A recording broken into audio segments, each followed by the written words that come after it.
Hi, I'm Jeff Klapes from BB Library with another BuzzShot Quickie Book Review.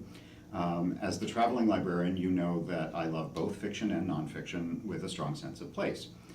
This is a recent nonfiction book that might have flown under your radar. It's called The Badass Librarians of Timbuktu, and it's by Joshua Hammer.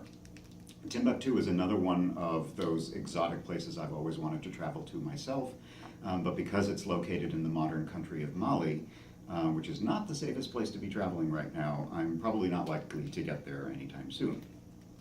Timbuktu is known in history as a fabled place of riches in the middle of the Sahara Desert, but it's actually a very modest place. It's known for its mud brick architecture and beautiful mosques, kind of like those on the cover of this other book.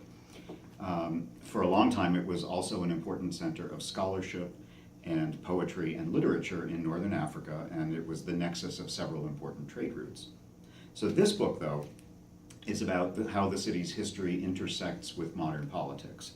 In recent years, especially in 2012, Mali has been dealing with a number of Islamist rebellions, including problems with a local branch of Al-Qaeda in North Africa. So there have been attacks and occupations in Timbuktu and elsewhere in the country that destroyed some important cultural monuments and threatened the destruction of the hundreds of thousands of ancient Islamic manuscripts that were held in archives in the city. And they form a collection of just unrivaled cultural significance.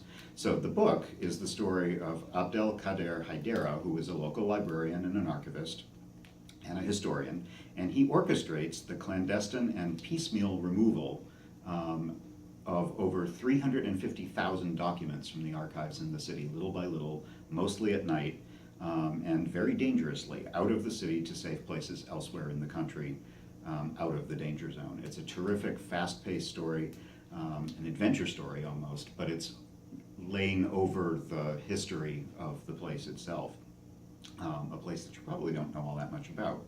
The fact that it has a reasonably happy ending makes it all the more satisfying, and I know I'm biased as a librarian and about how important I think librarians are in society, but reading this book, it's a story that will give you a really interesting new perspective on the profession. If you find the story interesting, I would advise that you ask us about a couple of other really great related books that we have. To Timbuktu for a Haircut is a similar, more general story about the city and its place in history. And this wonderful coffee table book called The Hidden Treasures of Timbuktu. This is great because it's a good companion piece to The Badass Librarians because it covers the same story, but it's mostly pictorial, and it has some terrific photographs of the actual documents and manuscripts to give you a more visual idea of what the operation was all about. So if you're intrigued by tales of things like people hiding artwork from the Nazis during World War II, this is a very similar kind of story with a similar appeal. It's The Badass Librarians of Timbuktu by Joshua Hammer.